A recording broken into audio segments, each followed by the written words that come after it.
I want their leader brought here. I want him brought to me. I want the revolution crushed.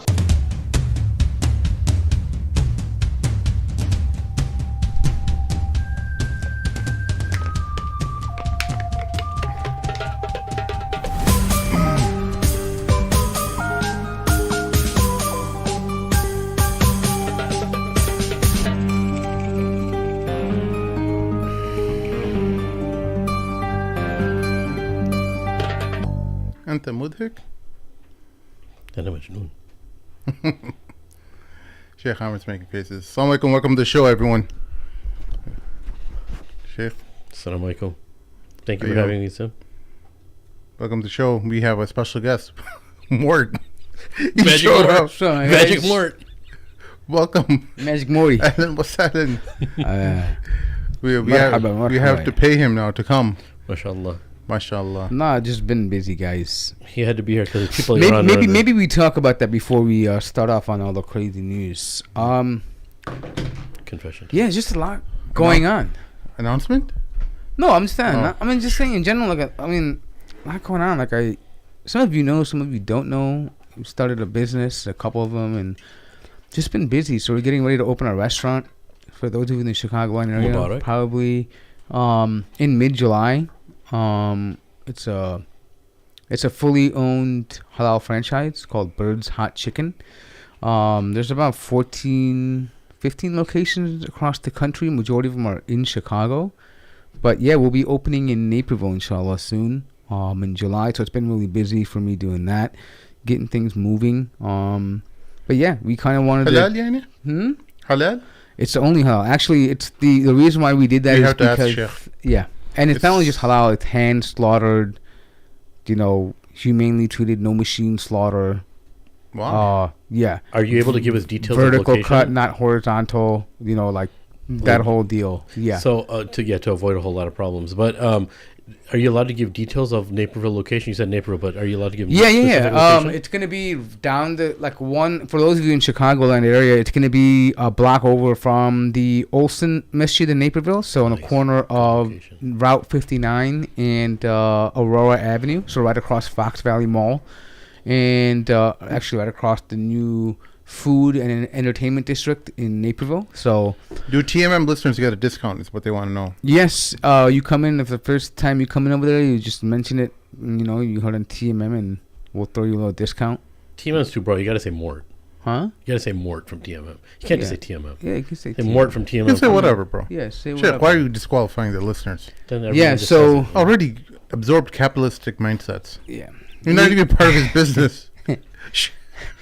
Well, technically, the Sheikh has some experience with this. I'm a business. trained manager. Yeah, he's actually trained I'm a trained manager. We have another Mort's not a location trained manager. in Florida, and so he was there, and he was a trained manager. He went through the rigorous process Yes, I of did. Mashallah, tabarak he Allah. actually grinded it out. I actually witnessed the Sheikh grinding it out, 10 a.m. to 10 p.m. at night, and Sometimes 12, yeah. I was doing the process. I was going to move to Florida, that's why. But Yeah, At but- least I know what's happening, inshallah. So if you guys ever need my help, labbaik.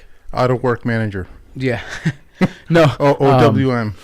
but yeah, we pick it up because we talk about growing wealth and we talk about passive income, and so inshallah this is one of those avenues that we got me and a bunch of my family members who were not really involved in business. A couple of them, we thought, hey, let's start something so you guys can also get on this, Yeah. on the money thing. And so it's a fully owned Muslim franchise. So from the top to the bottom, meaning that our suppliers, are the franchise owner, the franchisors, they're all Muslim people with values that we, you're never going to see an ad with some, girl shaking her butt or stuff. I've seen that, bro, on TikTok. Yeah. There's Muslim-owned businesses, or I shouldn't say businesses. Yeah. Saw one of them.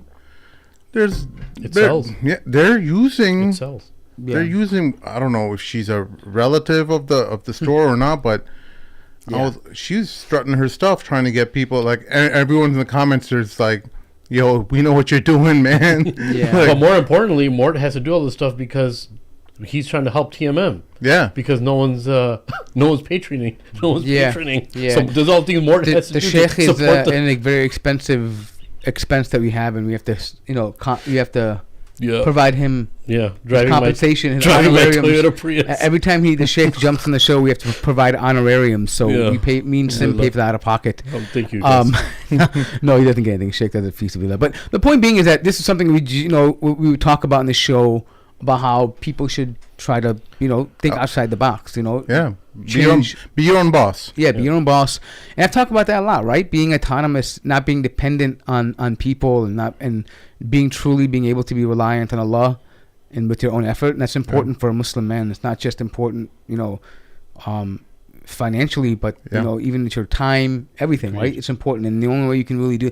Let's be honest here, guys, right? Like, work is a big part of your life as you get older. When you become a man and have families, and you spend a good deal of your time working and away from your family, right? And so that ultimately has an effect. So the more time you can be with your family, and more time you can dedicate to your growing of yourself and spiritually, emotionally, mentally. Most times, if you ask many people in corporate America, they have very little time for any growth. They literally just rinse and repeat, right? They wake up, they do what they do, and then they go back to sleep and wake up and do it again in the morning. And so, alhamdulillah, that's it. And it's kind of what it is. And we started something else too, a recruiting forum. We started back about a year ago, and alhamdulillah, it's going pretty good, but it's been busy. We've got some new business. And so again, these are just different avenues. So anyone out there, if you're looking for a job and you are in manufacturing, IT, life sciences, ParamountEG.com, you can hit that up and see. We can see if we can match you up with one of our clients with with open positions. So inshallah, that's nice. Globally. So I'm sorry, nationally. So it's not just Chicago. We haven't done anything global yet. Although I'm working on that. Probably next month, inshallah, we'll be in the Southeast Asia corridor area. But yeah, so just that's what it is. And again, like I said, coming back to the autonomy, it's important. And kind of segueing into what we want to talk about today, one of the reasons why Muslim countries and Arab countries are the way they are is because they lack autonomy. They don't own what they consume. They don't have control over, their militaries, their economies, even their land for the most part, right? They're always answering to somebody, always having to give account to somebody else with their time, money, resources. Yeah. And they lack autonomy, and the result of that is that either you do what someone asks you to do, or you pay the consequences of not doing that. Yeah, and right on, spot on, Patrick Mort David. But no, he's absolutely spot on. This is one of the things that we at least are trying to uncover, the reasons why some of the things are the way they are in the world, especially when it comes to Iran, and you've seen this narrative play out for the past 20 years. Iran has nuclear weapons. There's old clips of Bibi Netanyahu on television trying to convince Congress, trying to convince the United Nations about there being nuclear, that the Iranians are weeks away from a nuclear weapon. So why is it now that they have chosen that? Iran is within weeks of making a nuclear weapon. You've been saying that. They haven't done it. It's been 10 years. The IAEA, even your own people in your own administration, Tulsi Gabbard, Director of National Intelligence, everyone said, like, they don't have a nuke, they're not making a nuclear weapon, but you're insistent on it. So they found something that they can push their lie with. They have to dress up their lie and sell it to the world. But what we know is, why are they doing this? And that's what we're trying to answer. Why? The big question is, as always, we've seen the clip of General Wesley Clark, who stated on many shows before, that clip that talks about him going to Libya, or talking about the American agenda for the next 10, 20 years is to take down all these different regimes all across the Middle East, Libya, Iraq. 7, and Iran's the 7th one. Yeah, Iran, etc. So, and now I think this is the 8th attack on Muslim countries. Afghanistan, Iraq, Syria, Libya, Somalia, Pakistan, Yemen, and Iran now.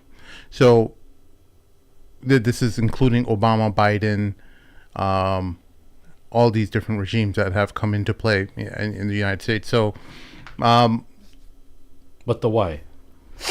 But why do they hate us? Because we're Muslim. Well, I mean that's a very. I mean, to be honest, that question. By the way, shout out to all the brothers in the UK who are asking the chat.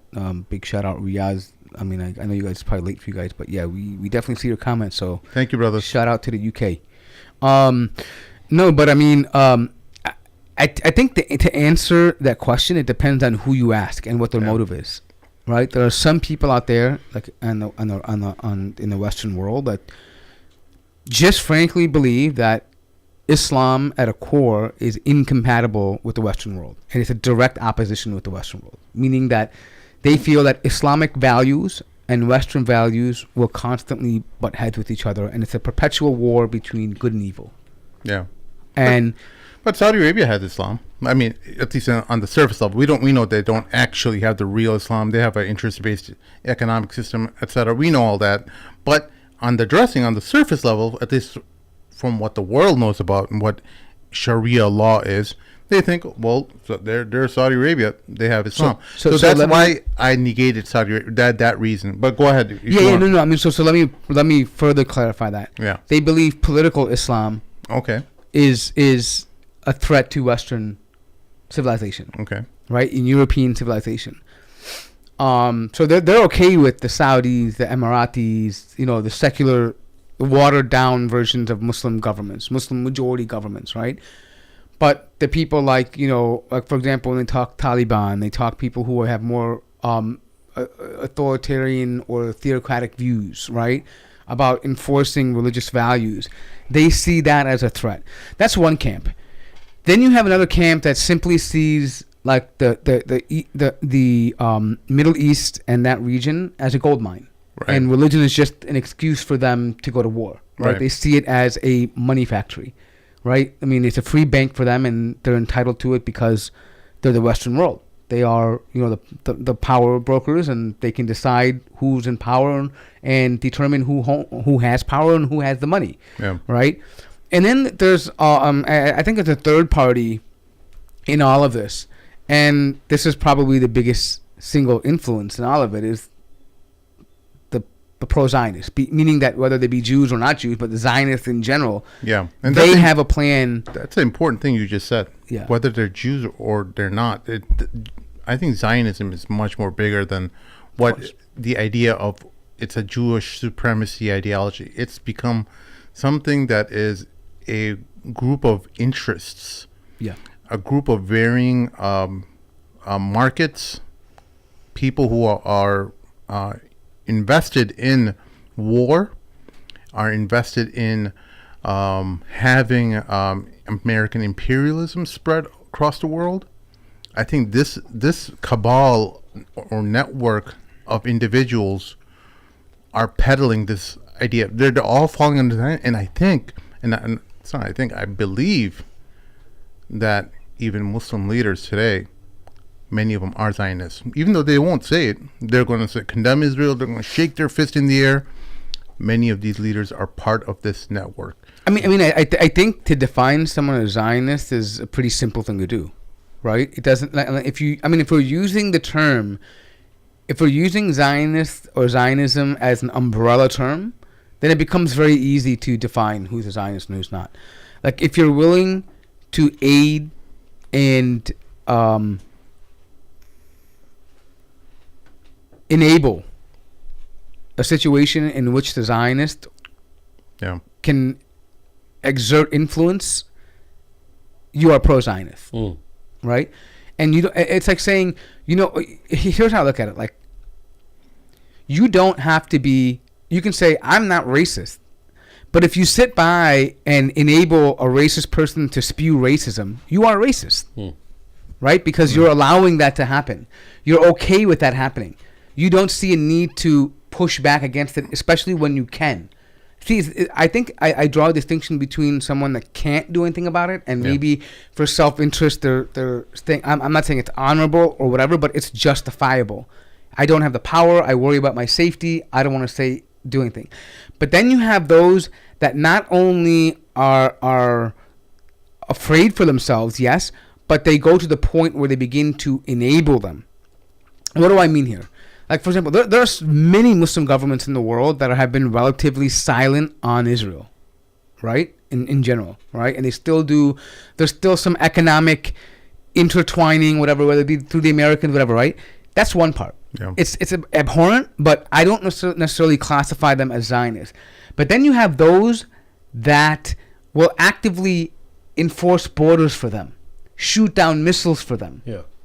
encourage other people to normalize with them, right? Yeah. To me, there's no other way of interpreting that as you being a Zionist. Yeah. When you see Saudi Arabia and Jordan shooting down missiles and protecting Israel, or even if their army themselves isn't doing it, they're allowing the United States to use their land to shoot down missiles that are headed for Israel. That's unacceptable. That you are part of that network. You are part of that network of Zionism, whether you like it or not. Maybe you don't fully endorse. Maybe you're coerced everything. into it. Yeah. Yeah, maybe for whatever reason, you're part of that network, and what's happening now, and the reason why Donald Trump is now just announced, breaking news about a half an hour or an hour ago, he released a statement saying, here we go.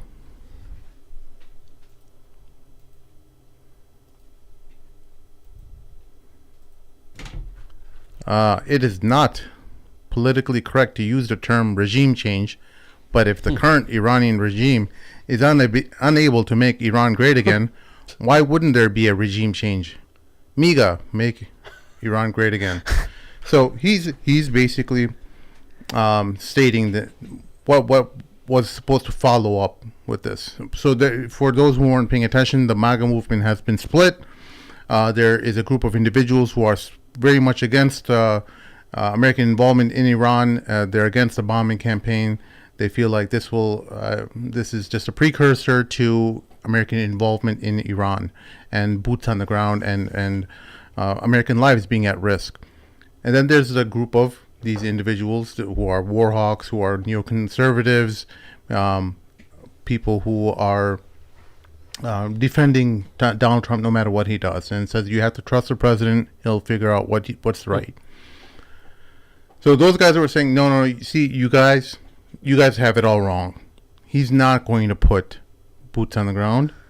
They're only interested in destroying Iran's nuclear capabilities. And these guys are either incredibly naive or just incredible psychological psychopaths who are trying to manipulate you and not allow you to see what's actually happening here. And I believe majority of these people are psychopathic warmongers who want the destruction of the planet. That's who these people are. These people are people who are enabling the war machine, the military-industrial complex, the enablement of selling of weapons and stuff. So these guys...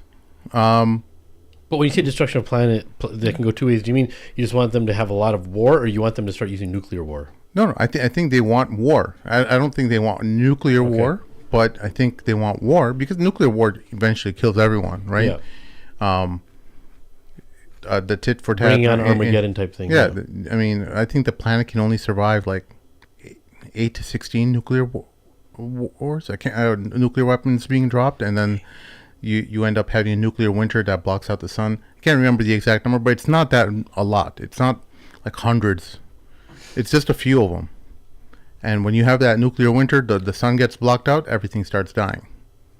Boom. So anyway, basically, we're saying that it has a global impact. Yeah. So Yeah. what these guys have prevented, or at least have been unable to do with Iran, that they've been able to do with the majority of the other Arab countries, Egypt, Jordan, and Saudi Arabia, is that they've have their lackeys in place. They have a controlled government that is allowing American imperialism to expand, and Iran is aligned with Russia and China, and they have not allowed American interests to take hold in their country.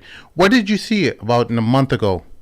You saw Donald Trump come to the Middle East, and he took in about how much? Over $1 trillion in investments from Dubai, from Saudi Arabia, etc., right? Qatar. all these countries are playing a role in this conflict. They're all instructed to do what they're. Everything you're seeing them play out is all designed. They're doing even their opposition to the airstrikes. They're going to release statements out into the public saying, "Oh, we condemn the sovereignty, the attack on the sovereignty of Iran. We've made they've made agreements with Iran." So that doesn't mean anything. This is all just Optics. It's all optics. These guys are all.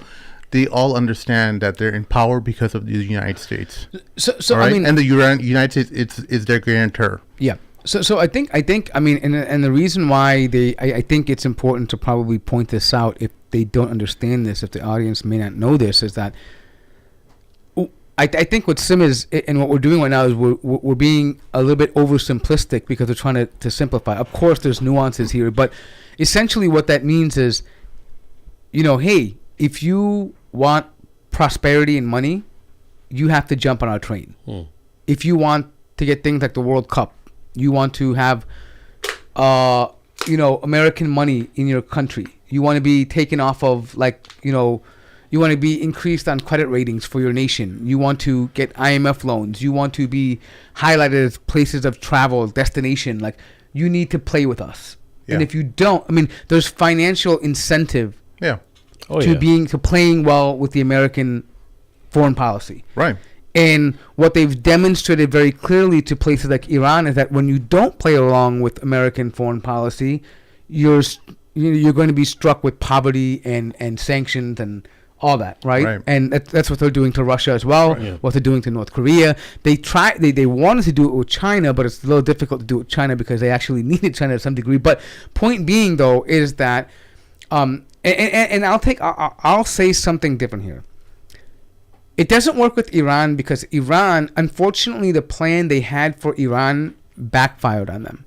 And the plan was in 1979, I don't think any one of the American politicians thought that Iran would endure sanctions and blockades for 40 years, almost 50 years. I don't think they thought that it would last that long. They thought it would be a few-year thing. The Iranians were used to a good lifestyle. They were a pretty wealthy country before, during the Shah's time. They enjoyed a lot of wealth and prosperity. They probably thought that the Iranians would cave and force revolution, right? And say, okay, the people will go. And for whatever reason, I don't want to get into the reasons behind it, but it didn't happen. Yeah. Right? So Iran has almost a 50-year history of not really counting on anything from America or the Western world. Right. They had to do it on their own. Right? Essentially, for whatever that means. They have their allies, whatever. But even then, their allies don't provide nowhere near as much support as America could for them. Right. From an economic perspective, right? It's just not comparable. There's only so much smuggling of oil you can do. Right. Right. Where before you can't. You got to do a lot of this stuff under the cover of visibility from external eyes. Correct. So. And so what I would argue is that Iran, I don't believe, would behave any more different than the Gulf if America was smart enough to realize that their sanctions from 1979 didn't hold up very well. That if they also prop them with money and whatever, and the same level of financial incentive they gave to the Saudis and these places, right, they probably would come to the table and jump on the board too, right? Because at the end of the day, this is about why does Iran get involved with, and this may anger some people, but why do they get involved with Lebanon and Palestine and all these places? Is it because they're some kind of, flag bearers of Islam? And the reality is that they're not, right? Because we saw some of the worst destruction of Muslims supported by the Iranian regime, right? More dead Muslims than what the Israelis have done. Yeah. Right? So we know clearly that it's not about Islam for them. This is something they use as political bargaining, and they're defiant. And I think their defiance comes in the fact that they've been, like I said, self-sufficient to some degree since the 1979. right? Yeah. And so they've got comfortably in this position, meaning that, hey, we're already here, meaning that they're not afraid of being cut off from America because they already have been cut off from America, right? Whereas these entire Gulf countries, the only reason why they've achieved anything at the moment right now is because of their attachment to America. Yeah. It progressed from the Brits after World War II and to the Americans, Yeah. right? They've always been attached to some empire that was able to feed them and to guarantee to be their guarantor, right? Yeah. Whereas Iran lost all that in 1979, right? Exactly. And so, yeah, So when you think about how, we know that the WMD, the weapons of mass destruction narrative, is BS. At least many of us do. So we don't have to harp on that. So when we know that, okay, well, Trump is saying that he's going to be bombing these sites, is he done with that? Is the next question, right? Is that the all and end all? Is he going to actually listen to his base? Now, his base is saying that they don't want to see him involved in another war, but there's also this other, remember, Zionism. It's not just Netanyahu. We hear it from Netanyahu wanting this, but he is representing a cabal of different interests, including people within the United States, including the evangelicals, the military-industrial complex, and all these different people who are kind of nested under Netanyahu, who are pushing this. including Middle Eastern states as well. Right. So, yeah. including military, exactly. I'm glad you brought that up, because these are all people who are standing to benefit from a regime change in Iraq. They're going to be invest all kinds of different opportunities that open up, whether it's investing in their oil fields or in the entire war machine effort. There's all kinds of different things. There's a Halliburton who will, of course, benefit. Those type of businesses that traditionally always benefit in these war efforts. So they have a strong level of influence who push this guy Netanyahu, who ends up. He is, of course, an evil and wicked man, but he's representing all these different interests who are pushing this forward. So when you understand that it's not going to end at the weapons of mass destruction or nuclear weapons. That's just a cover thing. Yeah. And then what's next? So when you're Iran, how do you play out the next steps? You've been attacked when you did nothing to this other country. They've attacked your country, your nuclear sites where you were doing nuclear research for what have you. How do you respond next? Because these guys are hoping that you do something that allows them an excuse to invade your country. That is the next question. And it's so crazy because this attack by America, there's so many ways this could go. I wish I had a whiteboard so I could just, because it's different categories of things now. First of all, why did Trump decide to first announce 2 weeks and then do it randomly in 5 days, right? Yeah. So a couple of things. I believe Trump was people like Hegseth and these idiots were probably, let's go do it now, yeah, MAGA, make America great, woo-ha, Marine stuff, right? Yeah.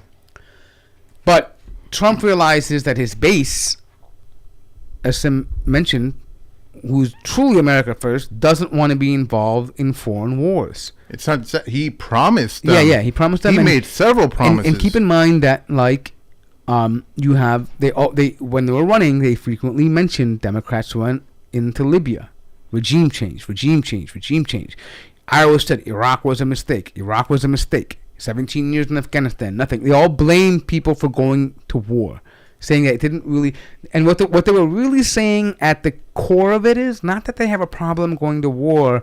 What they're saying is the return on investment was too low. We lost too many American lives. We spent too much time, and we got too little out of it. Mm-hmm. Right? So, and because if you see what they're saying, the Americans, the MAGA people who are saying we don't want to go to war, what they're saying is we could have rather spent that money at home. Meaning, if people became rich at home when they went to war, Sim, they wouldn't have any problem with that. Yeah. They would say, keep the war going. Yep. But since the return on investment isn't there, stop going to war and spend that money at home. Great observation. That's one thing, right? Then you have, I believe personally, that this bombshell interview and dialogue between, Tucker Carlson and Ted Cruz. Oh, yeah. really put a mark on, the conservative community, because it's like keep in mind, Ted Cruz and Candace Owens were people that propelled Donald Trump into popularity, that he's the one that's going to save America. He's doing things right. They made him acceptable to this conservative base, that he's the right guy for the job. Now these people are turning on them, and then you see the moronic, the idiotic answers that Ted Cruz, the cluelessness behind what he's saying, even in principle and theory, theologically, politically. I mean, you see, it's almost like they brought him on intentionally as this donkey to highlight, to see, look how stupid you sound, right? This is you. Ted Cruz is only he's not the main guy, right? Ted Cruz is only it's symbolism of the average, the neocon. Yeah, I mean, the person there, right? Yeah. You are the arguments that you made are exactly what all these warmongers are going after. They're the same mindset. Ted Cruz is a bit different, where he's representing them, but he's trying to come at it from a different angle, from the evangelical angle. Correct. From the doomsday angle, where Jesus will come and unite all the. But what I'm saying is that the neocons that's right up their alley. Yeah. It's religious for them. God says, bless Israel, blah, blah, blah, blah, blah, blah, right? That whole thing. But it sounds so stupid, because the war, the war drum beaters in the MAGA camp are just old neocons. They're the ones who believe that America has to go around and protect the world, especially Israel, right? We have to put our agenda first. So I think that influenced him, and Trump was put into a predicament. So this is the problem. MAGA expects Trump to be pro-Israel, number one, right? A portion of MAGA expects him to be pro-Israel. And a portion of them expect him not to be anti-Israel, but to say, Israel, mind your business. Like, we have to mind our own business. Let Israel do what they want to do. Yeah. So he's stuck into a predicament where, hey, if I attack all the way and put forces on the ground, my base is pissed. If I do nothing for Israel, then my other half of the base is pissed off, because that's what they criticize Obama for, right? Yeah. So I think and people may disagree, but I think the path that he chose was politically a genius move. Yeah. What he did is he hit the nuclear sites, and I'll talk about that in a second, but he hit them in the cover of night, didn't touch really anything else. So what he did was he said, listen, Israel, I helped you out. You were afraid about nukes. Netanyahu for the last 15 years has been saying the nukes are anytime they're going to be out done in a week. Every year it's a week out. So guess what? We took care of the nukes for you. Iran has no nuclear program now, right? And so you don't have to be worried. If you want to still go to war with Iran, you can go to war without the threat of nuke. You can handle that now, right? You guys can just flob rockets at each other, right? And he can tell his base now that, hey, look, I did my part. We're not going to war. I told Netanyahu we're not putting boots on the ground. We had to go in and attack the nuclear sites because, we wanted to make sure that America isn't harmed, because that's America first, right? And then that's why in his speech he went to bring on decade-old stuff about the American Marines in Lebanon, and he was hinting towards that, right? Yeah. And then he's also bringing on his allies in the region, the Middle East. Oh, Iran has also meddled around with our interest in the Middle East, our Middle Eastern allies. He talked about that a little bit, right? Meaning its tentacles and all of that, right? So he appeases everybody without actually, in one move, right? Which is important to hear. But here's the caveat. Do I think that they actually took out all of Iran's nuclear capabilities? Absolutely not. No, because when it's in a mountain, right? A mountain can withstand even a nuclear weapon. When you put, these 2,000 pound, I don't know, 30,000 pounds. These were big. Yeah. Even these bombs are not. They're not nuclear weapons, right? Even so, a nuclear weapon cannot destroy a mountain. I'm not saying that it didn't damage it, but I'm sure there was some level of damage. But if you have it deep enough underground, you're not going to get past the mountain. So let's analyze that. The normal bomb they use. They'll carry payloads. They can penetrate about 10 feet. Okay, and when they're dropping them. Yeah. Then the one they use the size they use in Nagasaki and Hiroshima can go about I think it was something like 20 feet in the ground or 30 feet, right? Penetrate when they drop it, penetration wise. The one they drop now it can go anywhere from 100 to 200 feet, depending on perfect conditions, like when it lands and all of that, right? And that's why they call it a bunker buster, because it's about, I think it's like 30 feet long, and it's just the payload it can carry, right? 30,000 tons. Iran has a network of tunnels, just like the Afghans did, and they say there's certain parts that are 300 feet, some are 200 feet below, some are 300 feet, and some are up to 5 meters deep. And what do I mean by that?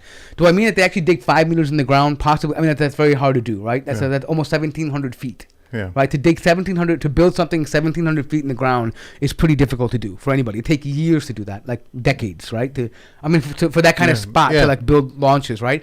So what are we saying? What is Iran saying when they say this? Well, there's something called slant drilling, right? Where you can, let's say you have the northern region of Iran is very mountainous. Yeah. That mountain terrain is thousands of feet of elevation. Yeah. But if you work at the base of the mountain and you slant drill, and let's say you go 300 feet below that or 400 feet below that, so when a bomb has to drop, it has to go from the mountaintop down to the bottom, right? Yeah. So you calculate all of that, and you say, oh, well, that's about 5 meters. Yeah. Right? So it has to penetrate through all that, then to explode, and then get it, right? So they have, and we know they have plenty of sites in the mountains. So when you say slant drilling, if you just for the uninitiated, I'm completely uninitiated about this. First time I heard about it. So you're saying that if there's a mountain over here, they're going to slant drill this way underneath the mountain, like this way? Not even just go straight down. Like, let's say they have a network of underground tunnels, right? Yeah. Then they might actually from one area just go down, and then Okay. maybe have a little sub-level and then go down again, right? Yeah. It's a network of tunnels, right? Eventually, you come underneath the mountain, right? And then you probably pick the spot where it has the most elevation for you, because also it's troublesome too, because drilling, slant drilling under the mountain is also tough to do. It takes time. But I'm saying it's possible to get that depth when you're talking about including mountain ranges on top of that. So just think about it. Let's say they do a smaller mountain. Let's just say it's 400 feet in elevation, right? Yeah. And then you dig 300 feet below that. That's 700 feet you have to get down into. Exactly.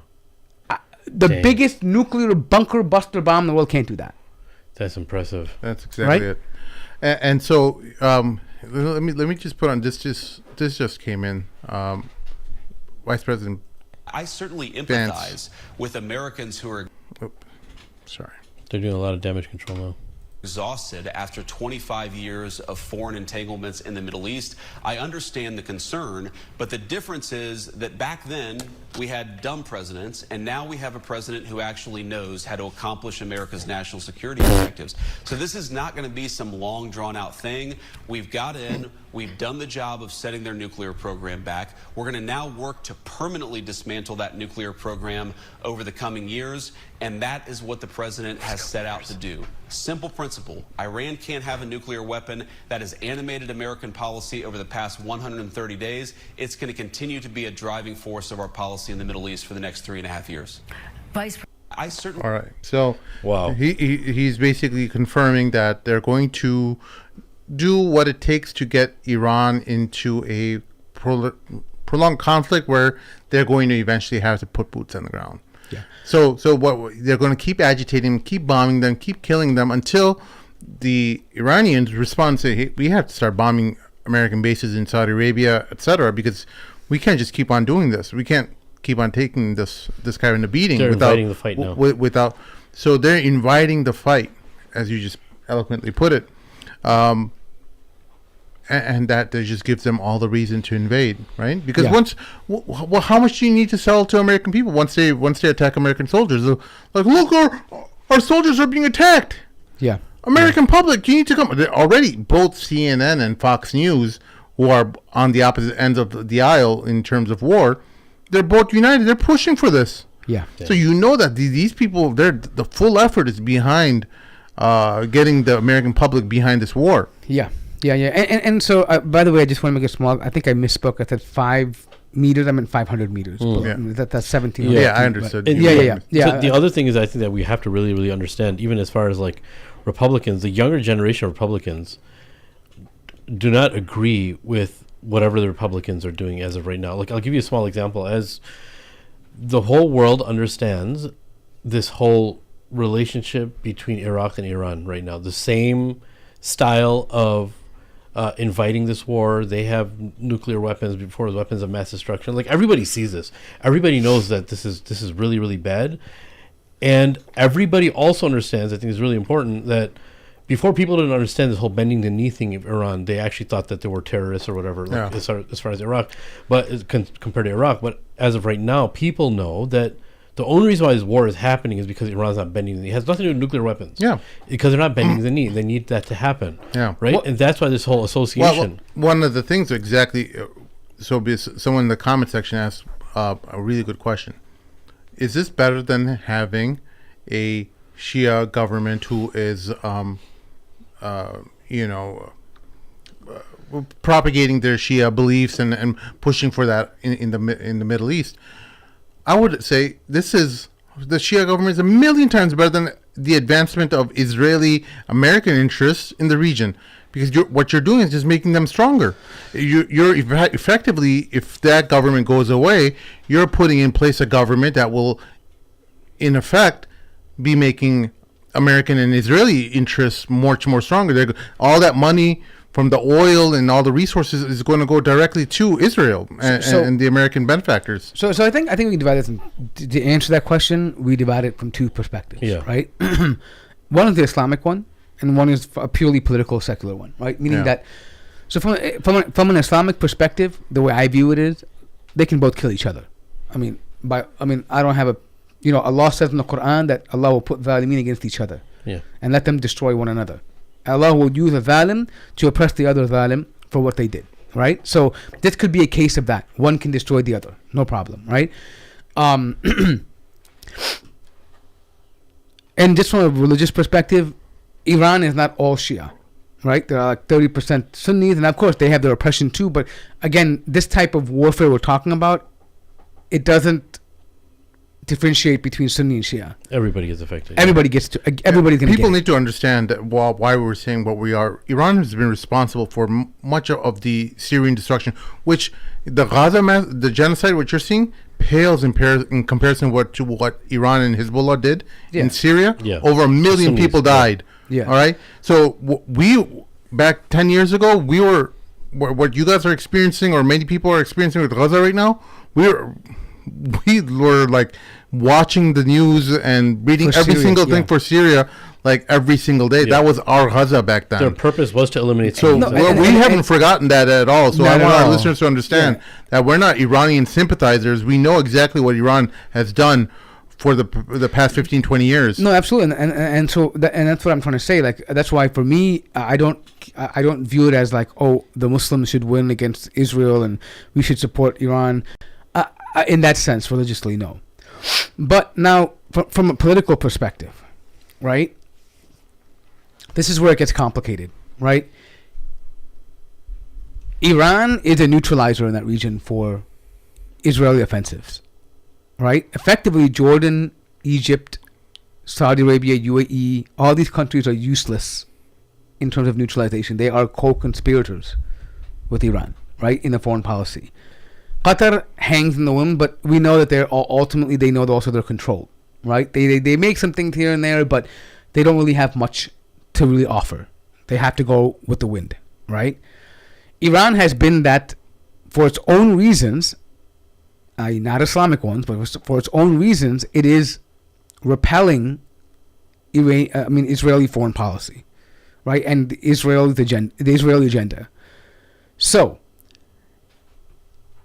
with Iran being there, it provides a roadblock. It's a thorn in the side of that region's attempt to normalize Israel's aggression and its ambitions. And when I say Israeli ambition and aggression, this is an extension of American ambition and aggression. They don't move without American approval, right? Yeah. So this is why removing Iran is one thing, but what's the outcome now? Does that mean now? Because think about, when I hear the word Abraham Accord, you know what that just means to me? It just means New World Order.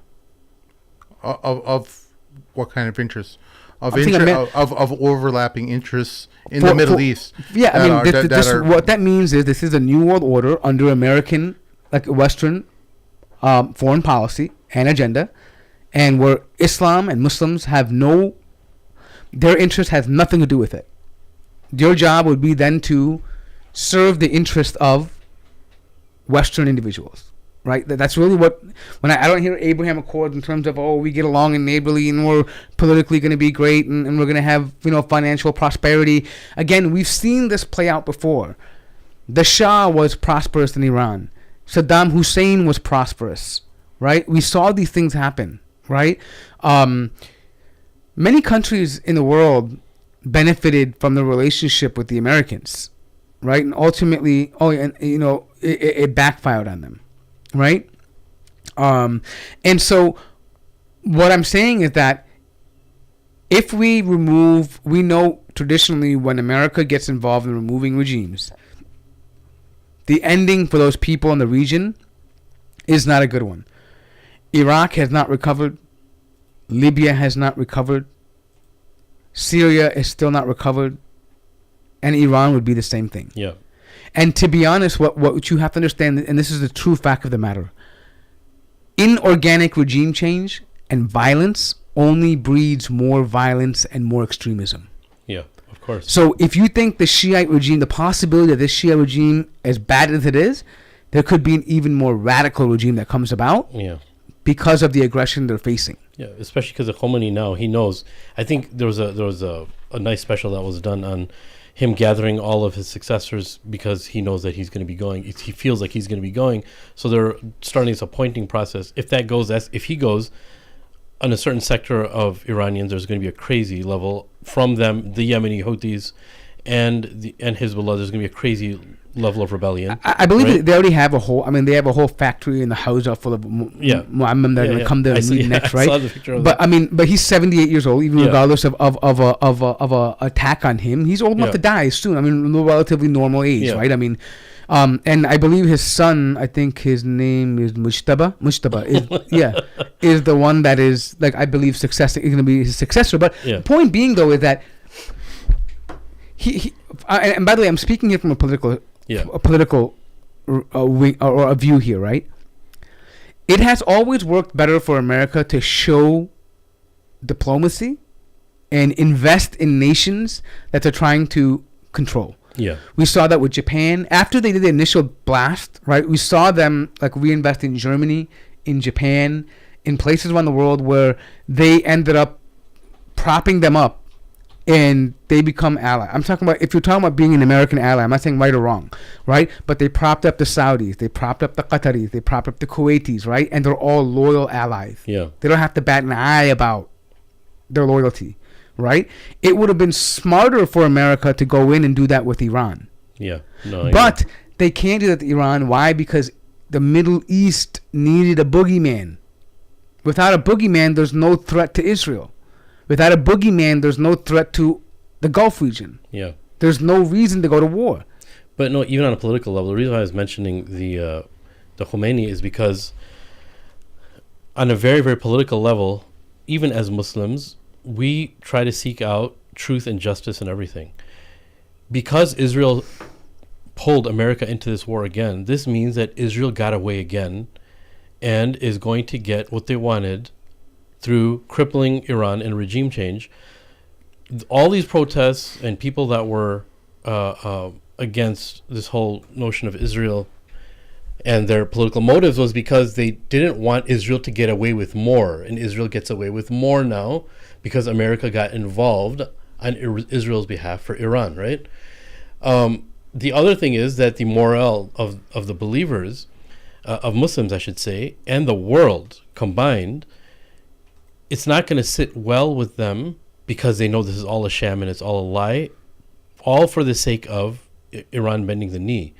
But my question to you guys is, look, there's a bunch of headlines as far as China, U.S. calls on China to prevent Iran from closing the Strait of Hormuz, and obviously Yemen, and the Houthis being involved now, Hezbollah coming out of the Now, is this all just talk, or are they really going to be like, hey, Iran's going down, we're all going to get involved and we're not going to stop type thing? Because they're already involved.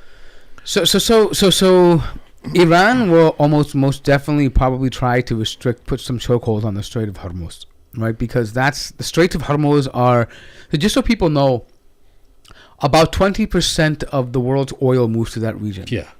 Right? And that includes oil not just from Iran, but from the UAE, Kuwait, Saudi Arabia. Putting a stranglehold, it would have huge impact on oil prices. Yeah. It would literally force America to start selling off its own oil supply, meaning that it's in order to keep the prices low. I want you to continue, but this is one of the headlines. The Strait of the consequences, world braces for potential energy shock.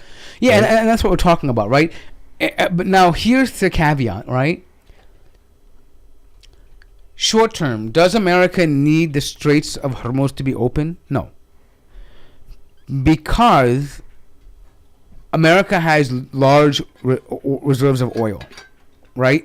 And so they just don't want to use it, but they have it, right? I don't know if you guys know this. America recently has either become number one. They were at number one at one point. I don't know if they're still there, but the number one sellers of refined oil, right? I mean, the stockpile they have. But long term, is that something America can sustain? Probably not, because it's more expensive for Americans to do that, right? But ultimately, that means other nations around could suffer, because many people use Saudi, Qatari, Kuwaiti, Emirati oil, right? This Including is the Strait of Hormuz. For people who are watching, Yeah. this is the activity. This is how much activity is happening over there. Yeah. Thousands and thousands of ships are going through. Those aren't airplanes. Those are ships. Yeah. That are traveling through that strait. Wow. So imagine that being shut down. Yeah, it's a huge shipping line, right? I mean, there's the shipping lane. It's huge for that, and it has. I mean, this has been, and just so you know, the Straits of Hormuz have been something that go back to empires trying to control, like the Persian Empire, the Roman Empire, like all of that, right? It's very important for trade, right? Yes, I mean, I think for short term.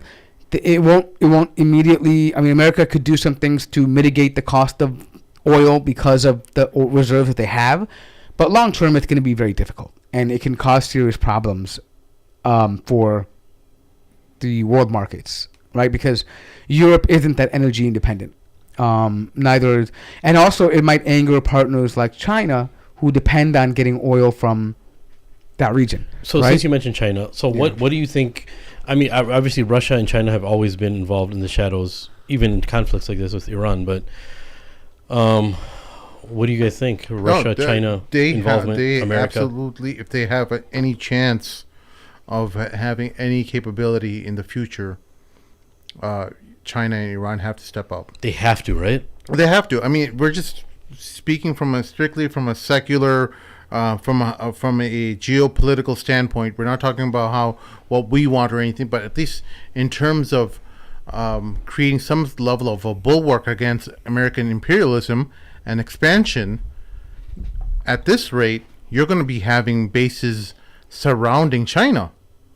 The United States will have bases just completely cordoning off China, and the Russians are already embroiled in the Ukraine war. They're trying to prevent that circling of bases that's basically been done to Iran.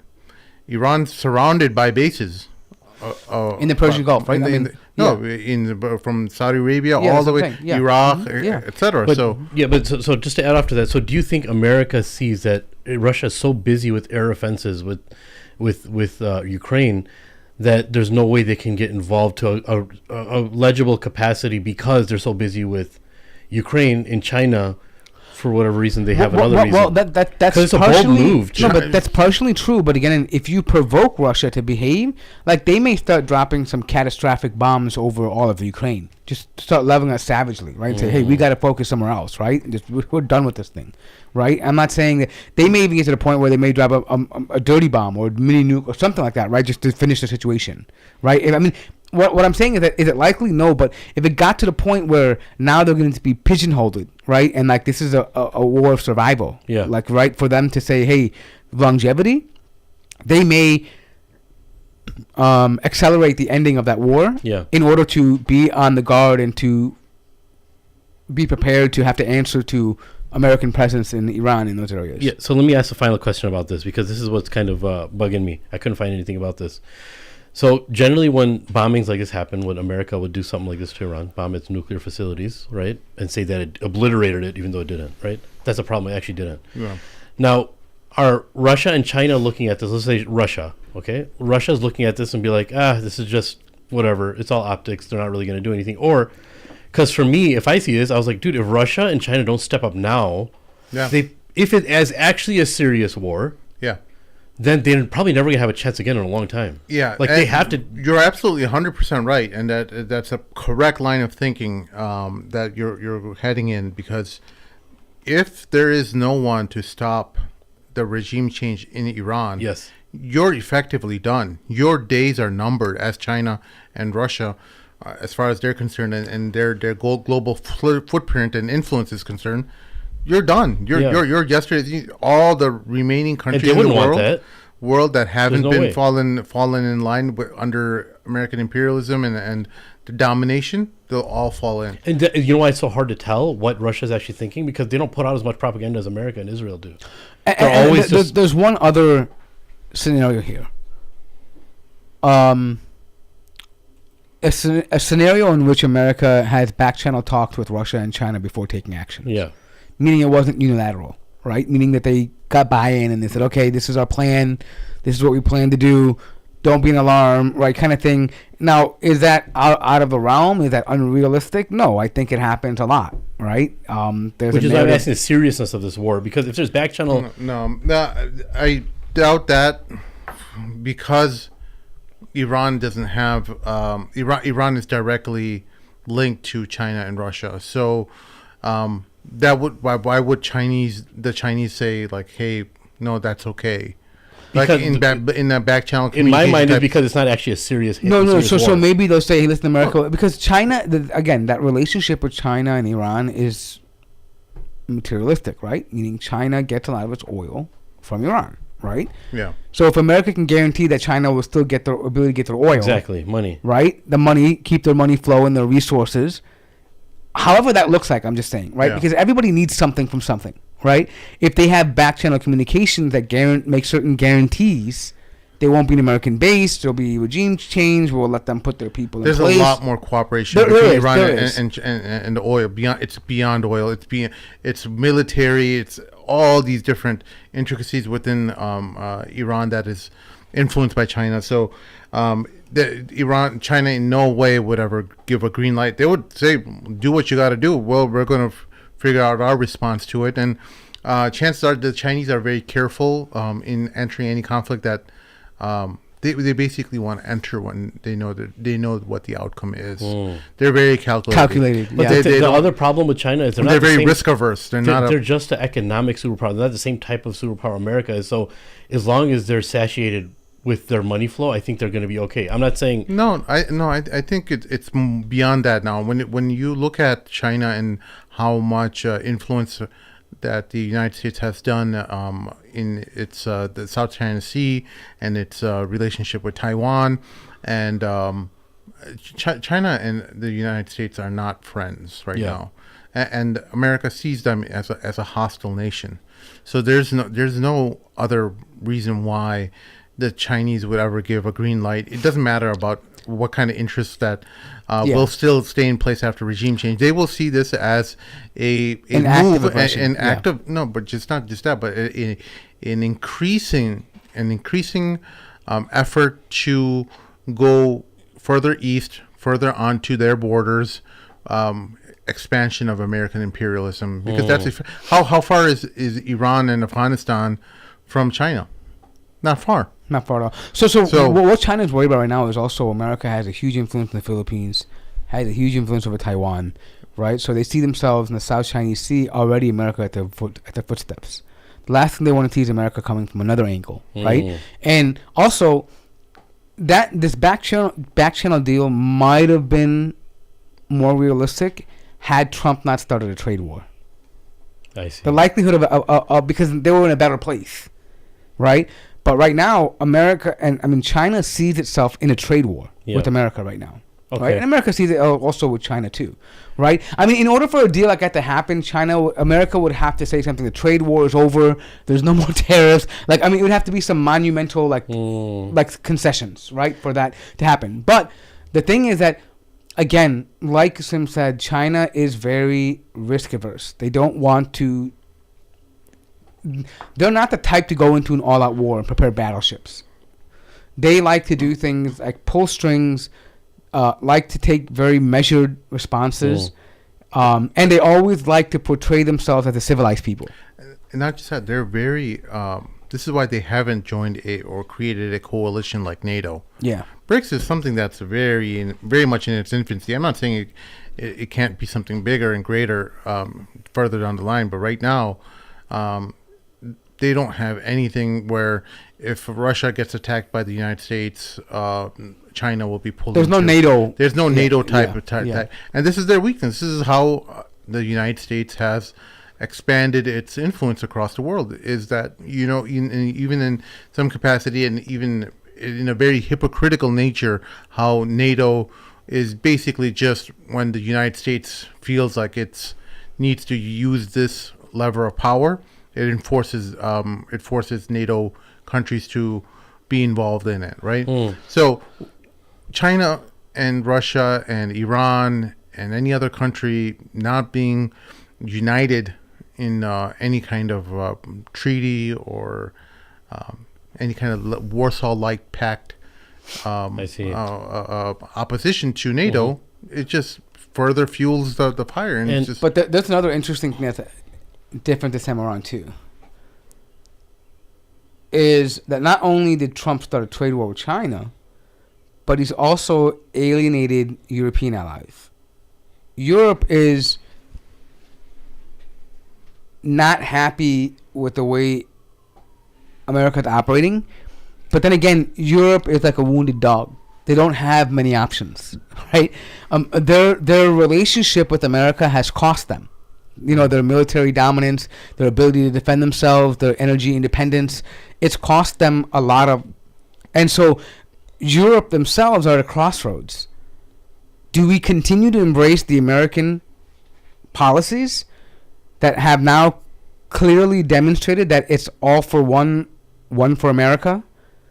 Or do we now find a way to sever these ties or find a way to slowly pull back away from these ties and try to form something different just for Europe alone and make our own deals, our own negotiations? And is it likely?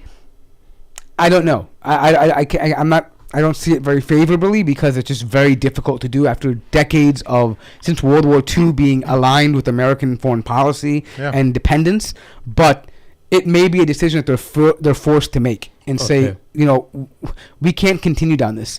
They want more money. They want to, and then they don't want to take our considerations, especially with the Ukraine. It showed them that Europe is not really a concern for America. Making ridiculous statements about Greenland, making ridiculous comments about Canada. It shows utter disrespect to allies, right? People who have fought your wars, people who have given you goods cheaper, right? Because of in friendship, right? I think Europe in general feels extremely disrespected and underappreciated. So, no, I'm glad you said that, because the next point I want to kind of bring this back home, but it's still related. So, reputation here is a key, right?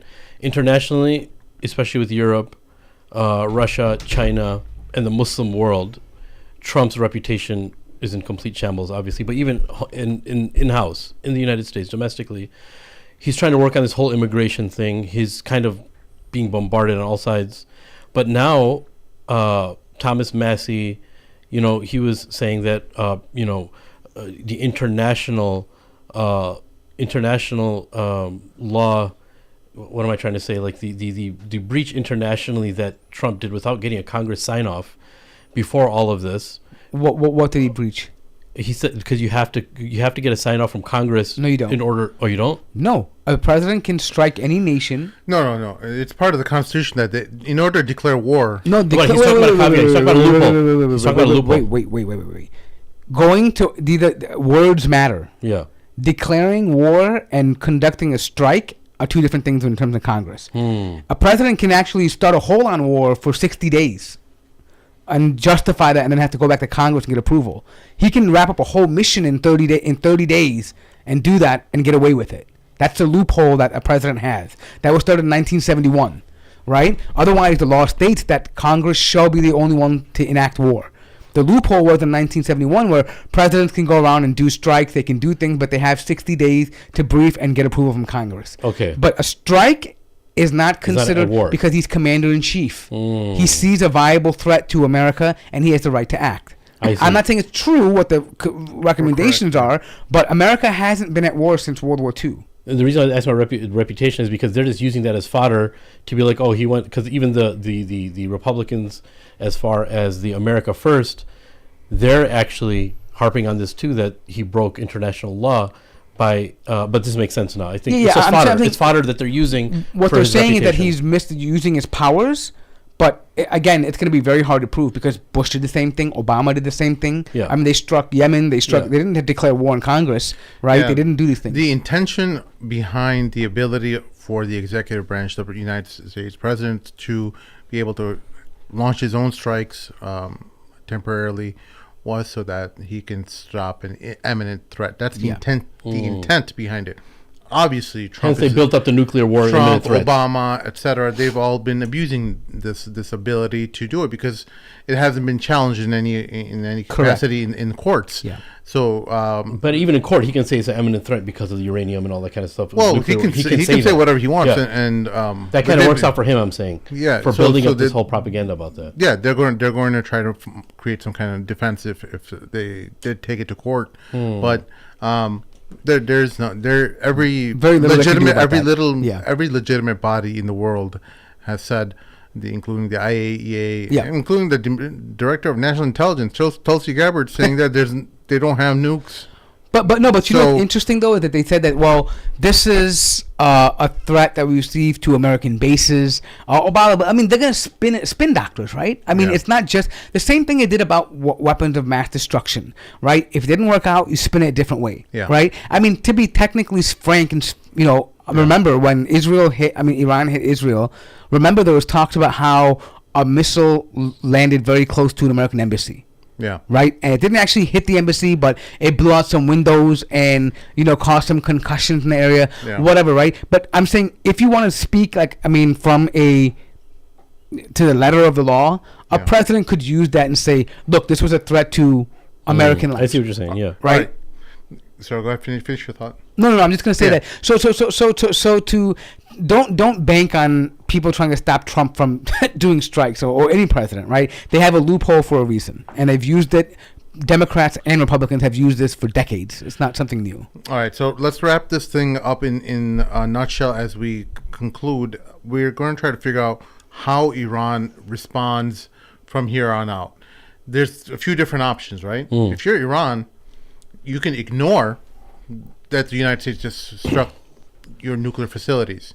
Because why would you want to invite the wrath of the United States? You don't want boots on the ground. You don't want them to have a reason to invade your country. So that's option one.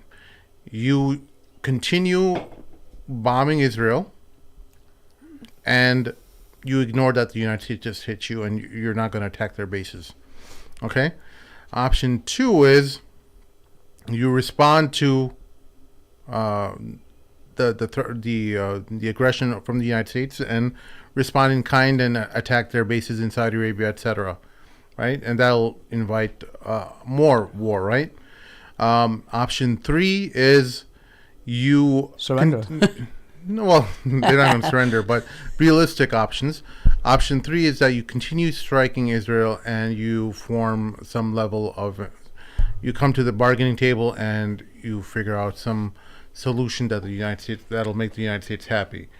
And from my perspective, option three is bogus because there's nothing that's going to make the United States happy because they're taking their orders from Israel. Can you mention your option 3 again? Sorry, I was Option lost three for a is second. that you continue similar to option one. You ignore the attack on your land, by America and you don't retaliate against America, but you continue bombing Israel, but you basically hope for a ceasefire negotiation on American terms. You come to an agreement for ceasefire. So I think option 3, that them trying to come to an agreement, is bogus, because there is no agreement that will make them happy, because they want regime change, right?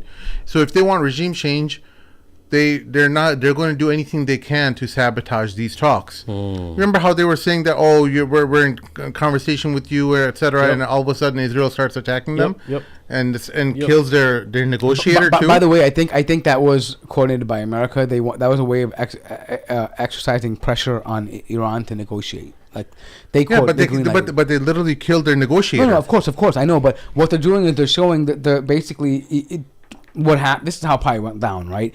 Trump says, "This is my demand. Do you accept?" They said, "Hey, we want to make some changes. We don't accept this." All right, you don't like it. Israel will green light you to hit them, make them think about this again.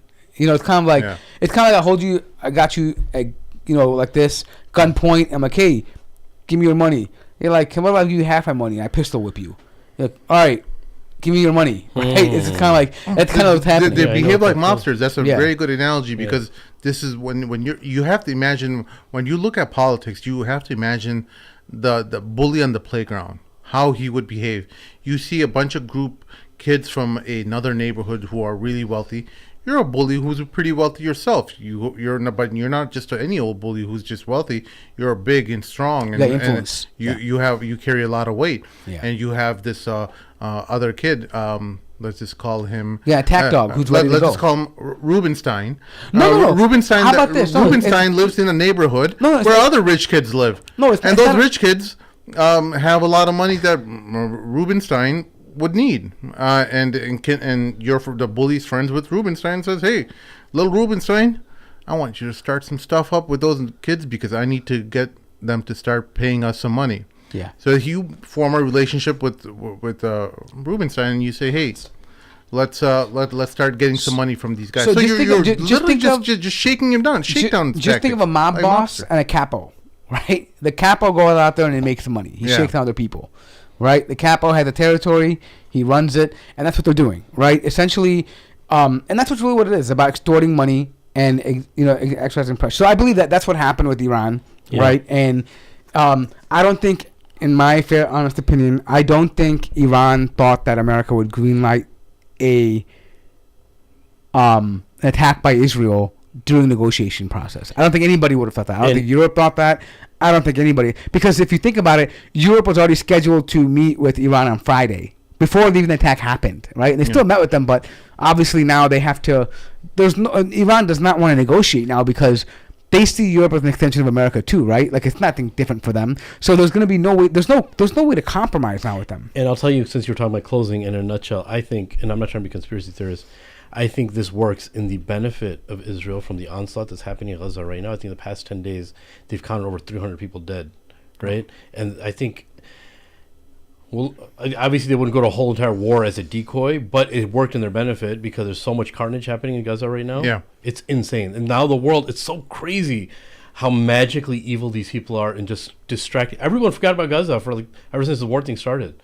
And I was thinking about that yesterday. I was like, dude, I haven't talked about Gaza ever since this thing started. I've just been researching and reading about Israel, and Iran ever since I have. Well, I think it's because it's kind of connected, right? Yeah, it's connected. Over Gaza. But the sentiment that was there for Gaza is now about, oh my God, what's going to happen with Iran? And I think it's natural to happen, because we're all spectators. Yeah, I mean, I think it's kind of all related. But I think there's one thing to point out, though.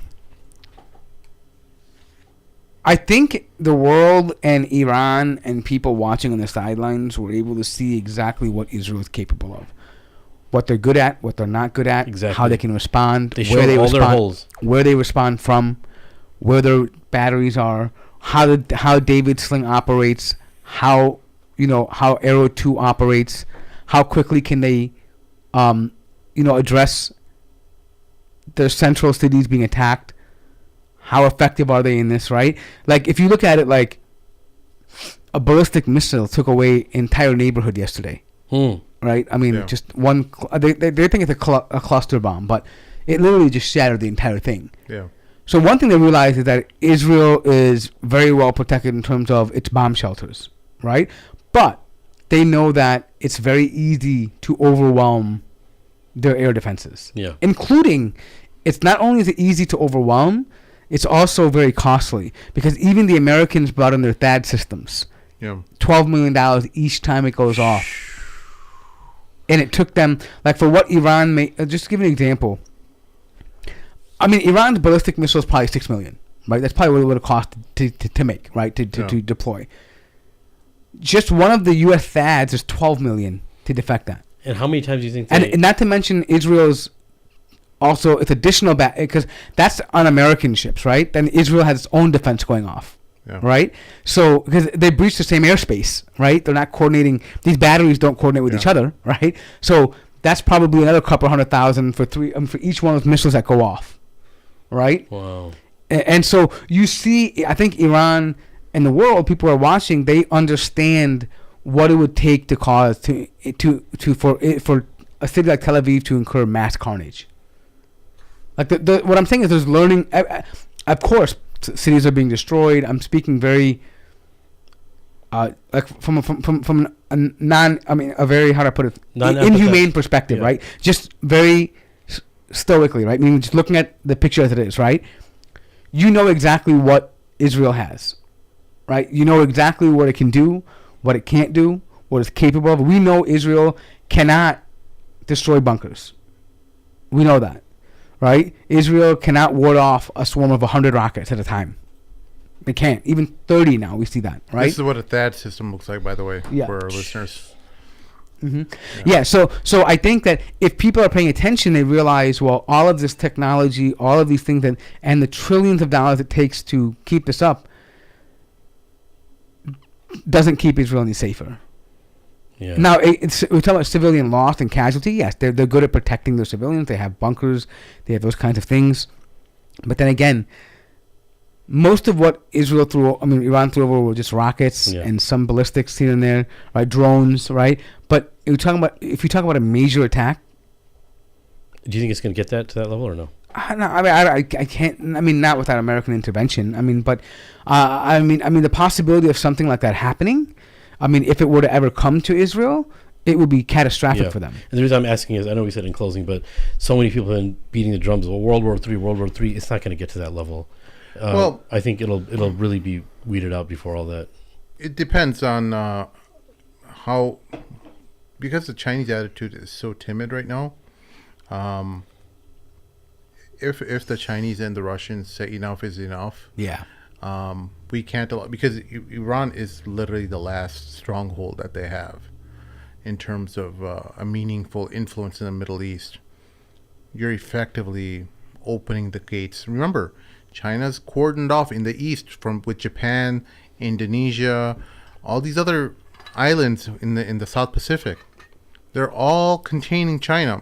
It's the American Navy is protecting all those waters. They give protection just like a mobster does. The Pacific Rim. Yeah. That's protection. Now we're protecting you, and they're buying stuff from America, and they make sure the American wallets are full, right? Yeah. So we're protecting you from China. So they have their bases all across from the Philippines all the way to Japan. Yeah. Okay. And then you have on the other side of China, you're opening the gateway through Iran and Afghanistan. Keep in mind also that, remember, China had the initiative for that Silk Road, that modern Silk Road, right? And they were trying to do that to avoid the South Chinese Sea problem, right? Which is the American influence over that sea. And that's why they were looking to go to the CPAC corridor, right? To Balochistan and go with the water over and then land, and then, they're able to make that the Silk Route. But if Iran is affected, that throws everything out of the mix for them. It totally crushes their plan. And just to get an idea, Iran is about the size of the United States. Someone did a land-by-land comparison. I think if you just subtract Illinois from the size, it's how big Iran is. So that's how much land they cover. And that's like the heart of Central Asia. Like almost, right? Like if you think about like coming from China to make its bridge into the Central and Western Asia, Iran is the biggest. That's the bridge. Yeah. and to the south of China is India and Pakistan, who are both praised by Trump. What does that indicate? That indicates that you're our guys in power. You make sure that our wallets are full. You make sure that when we tell you what to do, you do it. Right? So you're seeing these bulwarks being created around China, around Russia. And at some point, these historic empires, China, Persia, Russia, the Muslim empire is effectively gone, right? There is none of that. It's all occupied. It's all occupied territory. Even the Turks are occupied. Syria is occupied. All of the Muslim countries are occupied effectively. So these are the last three remaining empires: the Persians, the Russians, and the Chinese. These ancient historic empires. It's up to them. And now China's saying, well, maybe we just wait it out. We can't decide. There's an old adage: when you can't make a decision, sometimes you just have to wait. And you have to see how this plays out, because why would they want to put themselves in a scenario where nobody wins? Forget about them losing or not, but just an endless conflict. Yeah, I mean, not winning a conflict for China is as bad as losing it. Yeah. For that, because the Americans will be able to survive. They have all these different. Remember, they have all these other countries still paying kickbacks all the way up. Correct. To Washington. These are $1 trillion investments that we just talked about earlier in the show, that these Gulf states are giving them trillions and trillions of dollars of investment from a desert. So you'll be able to survive even if you're militarily matched 1-to-1. China, on the other hand, will suffer a lot more. So sometimes you just have to wait and see if there's some game changer to happen, something that a natural disaster occurs, a meteor from the heavens comes and strikes some country, and the balance of power tilts, and opportunity opens up. Sometimes you just have to wait for that to happen. Yeah. So imagine like looking at Iran and like China, like imagine the whole Midwest of America is gone. Like that would be the amount of land that Iran takes. So imagine imagine China, like let's say China was America, right? And you're trying to build this Route 66 from New York to California. Imagine not having the Midwest anymore to do that. So you're talking about Illinois, Ohio, like these places, like, I mean, just being a cut cross, you can't do it anymore. So China loses its ability to build this land route that they're trying to do. Man, it would be a significant portion out of their plan. Dang, I wish you still had 2 more hours to talk about this. This is how big Iran is compared to the United States. It's a pretty large country. Yeah. Effectively, all of the Midwest. Yeah. Huge. It's huge. It's ginormously huge. Looks small on the maps. Yeah. Yeah, I mean, the global map, it looks small. But when you put it over America, it's like almost the entire Midwest. Yeah. Which is huge. And so imagine the entire Midwest, for truckers who are out there, who are listening, imagine not being able to go to anywhere in the Midwest, like to get to California. For our British friends. We got to do this for our British guys, because we have a lot of British listeners here. Oh, yeah. So all of UK, basically. Oh, my goodness. Most of the middle of France or Europe. Yeah. Much bigger than France. I mean, all of Western Europe for sure. Looks like UK, France, and Spain. Combination of all three. Yeah. So that's a pretty big country. Yeah, it's a pretty big country. That's why bro, I know we're supposed to end. I actually had like another hour or 2 hours of talk, man. No, if you got more questions, we can go. It's not about questions. It's just like a reflection now, like how many signs, like there's a sign in everything, right? Yeah. How many signs from Allah there are within this? It's insane. Imagine. There's the Ayatollah. Get it? Ayatollah. The sign of Allah. Ayatollah is actually what it is. It's not Ayatollah, guys, that you hear. It's Ayatollah, but he's far from that. So what I really like, one thing that believers we have to really, really understand and always have a good opinion of Allah, not losing hope when we see everything seem so nihil and everything just seems like it's bleak and there's no hope. Imagine the sign that Allah gave us, that all of this happened because of us. That this small, tiny land, which is the weakest of people, probably in the entire world, this is the reverberation of this thing happening It's all because of Gaza. All this is happening because of Gaza. But Sheikh, All of this that we're talking about. to be honest, I don't see it as bleak. I just see this as part of Allah's plan No, happening. people are feeling bleak. Yeah, but, that's I what mean- I'm saying. But that's why we're here to talk about this, so they don't feel bleak. I mean, look. You're magic more. No, You're not no, gonna it's feel not bleak, that. I'm bro. just saying, like, if you're a believer and you believe in Allah, Yeah. everything's gonna happen. Yes. Whatever is written is gonna happen Yeah. at the end of the day. I mean, I guess people need to realign their thoughts, because just because you're Muslim doesn't mean your life is gonna be great. It's not, right? There's trials and tribulations.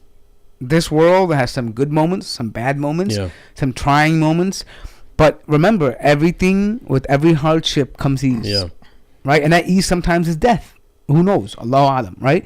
But with every hardship comes ease for sure. Yeah. The biggest thing I think Muslims should focus on is, remember, in my opinion, is that trying to avoid the fitan. Yeah. If you can avoid the fitna, avoid the fitna. Yeah. And focus on what really matters. Meaning, because the thing that really matters is what you could control. Yeah. If you're doing what you can do, and then you're preparing for that day where you are brought to account, Yeah. and you can stand before Allah and say, I did what I could do within the situation that was presented to me, Yeah. then alhamdulillah. Yeah. But if you can't, if you're not preparing for that, then there's a problem. And don't undermine me. So you do what you can do. You sometimes you just think you're talking to one person about something, but that makes a world of a difference. Like, imagine the other signs of, like, you guys are showing that straight. Like, how many millions of ships and barrels go through that strait? Imagine Allah just saying, look at all of these resources. Like, when you say $1 trillion or like $5 trillion, that's like Ian Carroll. He did like a diagram of what that looks like, a trillion or $3 trillion. It's really insanity. cool. It's insane. And imagine that just on a regular basis, just you being don't- dispensed, and all that oil. Like Allah, when He talks about, You know how much a trillion seconds is? It's like 20,000 years. that's insane. yeah. That's look at the dua of Ibrahim alayhi salam when he says to Allah, Allah, put benefit and vegetation and wealth within this land. When he's talking about oil, right, is one of the benefits. And imagine the world going to America's. I mean, this referred to the petrodollar. Like, the whole world revolves around this, based on this dua of Ibrahim alayhi salam, right? And all of this is just for this world, and even Allah is saying this is nothing to me, right? But, but here's the thing, that also when you look at that, right? Like, just think about, we're talking about the Strait of Hormuz, Yeah. right? And the oil in that land, right? In that land. 31,000 years, sorry. Mm. Here we go. Okay, Insane. in one moment, Allah can overturn that entire region. Some You're right. ginormous tsunami comes Yeah. and wipes trillions of dollars of Or wealth just a simple flood. in seconds. Yeah, you're right. Right? And look, and you know what really kind of also brings things into perspective? And I thought about this too. I'm like, as much as Allah placed emphasis on Ard al-Muqaddas, and as much as we have corrupt people in the Holy Land, Allah's promise is true about Mecca and Medina. Yeah. With all the possibilities like that could happen, like a war that could hit it, missiles that could hit it, people that could try to invade it, anything, whatever it is, right? Yeah. But that should tell you that when Allah makes a promise about something, Yeah. it's going to be true, Yeah. right? With all the conflict that's around that area, Yeah. how many rockets have gone over back and forth? How many people have a chance to invade it? The Americans could have thought about, hey, if we want to really subdue the Muslims, we can just, we have crazy people. We're going to take over the Kaaba and put an American flag there Yeah. and just make They Muslims. do that to get a rise because Right. of how great What that I'm is, saying yeah. is, I mean, just kind of things like that they could do, right? Just provocative, stupid plans, right? Whatever it is, right? What I'm saying, though, at the end of the day is that everything we see happening now is already told to us. Yeah. Muslims will be weak. Yes. They will be taken advantage of. They will fight each other. They will shed each other's blood. People will wake up Muslim, go to bed kuffar, wake up kuffar, wake up, go to bed Muslim, right? We see these things happen, right? People, there'll be promiscuity, there'll be war, there'll be shed. There's a hadith about the one who was killed by murder won't even know the reason why he was murdered. Yeah. And the killer won't know why he was And the killer won't even know why he killed him, SubhanAllah. right? So if this is not happening now, and then you realize and you see why Allah, when you think about what needs to come, meaning why there has to be, I start thinking about this, like why there has to be al Mahdi, why there has to be Sayyidina Isa, and then why does there have to be Ya'juj and Ma'juj? Mm-hmm. How do you live in an earth that was so damaged and so plundered. After all of that, let's say that Isa comes and Mahdi comes, right? That's all done. You expect the people just to get back to normal now after centuries of war and killing and bloodshed? There has to be a purging. Yeah, that's right. There has to be a cleaning of the earth. Right? They're like the locusts or like the cockroach. You know, the mealworms. You know, they come out and they just eat everything, and then it goes back to there's back to the earth and vegetation. That's how I think it's gonna happen. Like, it's gotten to a point where things have just gotten so, like, even forget about like the corruption, but the corruption impacts the nations, like, for historically. Yeah. Like, do you think in any world right now that a person who's grown up in Palestine, or a person, even a third generation Jew who doesn't get involved in war, whatever it is, they could ever see eye to eye at the moment now? It's impossible. It's too much that has happened. Too much that has transpired to say that, hey, oh man, let's do bygones be bygones, man. We're great. No, it just doesn't work. Speaking of Yajuj and Majuj, did you see this article? Sims. I love Sims. Bro, this is so wild. Strange signals detected from Antarctic ice seem to defy laws of physics. Scientists are searching for an answer. So basically, there's these signals that are coming from underneath the ice. I love how you get the idea to look at this stuff, bro. This is freaking awesome. It's so wild, man. Isn't these same signals that coming from outer space too? No. These are neutrinos or something. Okay. Over the past decades, researchers have conducted multiple experiments using vast expanses of water and ice that are designed to search for neutrinos, which could shed light on the mysterious cosmic rays, the most highly energetic particles in the universe. One of these projects was NASA's Antarctic Impulsive Transient Antenna, or ANITA experiment, which flew balloons carrying instruments above Antarctica between 2006 and 2016. It was during this hunt that ANITA picked up anomalous radio waves that didn't seem to be neutrinos. The signals came from below the horizon, suggesting they had passed through thousands of miles of rock before reaching the detector. But the radio waves should have been absorbed by the rock. The ANITA team believed these anomalous signals could not be explained by the current understanding of particle physics. Follow-up observations and analysis with other instruments, including one recently conducted by Pierre Auger Observatory in Argentina, have not been able to find the same signals. The results of the Pierre Auger collaboration were published in the Journal of Physics Review Letters. The origin of the anomalous signals remains unclear, said study co-author Stephanie Wissel, associate professor of physics, astronomy, and astrophysics at the Pennsylvania State University. Our study indicates that such signals have not been seen by an experiment like the Pierre Auger Observatory, Wissel said. So it does not indicate that there is new physics, but rather more information to add to the story. Larger, more sensitive detectors may be able to solve the mystery or ultimately prove whether these anomalous signals were a fluke, while continuing the search for enigmatic neutrinos and their sources. Scientists say basically neutrinos are supposed to be detectable. These should be like you should be able to pick them up from these instruments, and they're not. They're like, how come these signals are coming, but we're not able to detect I guess what I understood from that is that also that the signals they're getting are since they're coming from a certain location, it's based on that distance. It should be X amount of miles below the Earth, right? But it shouldn't have been able to reach them if it was that low, because there should be mountains in between, whatever in between, earth in between, that would have blocked it, like rocks or whatever. But it's still getting through. So obviously they can't explain that. So it's coming from some source, and they don't know where it's coming from. Yeah. I mean, if you think about Yajuj and Majuj, they're supposed to be beneath some layers of there's a copper, right? The Quran explains that Dhul-Qarnayn was given some kind of metal to build the walls, right? He was given the knowledge of how to construct these walls, right? And over time, naturally, these walls would have been probably covered by ice or some form. And also when it talks about the ayah of the Quran talks about he went to a land where the sun sets in muddy waters. That's such a strange description.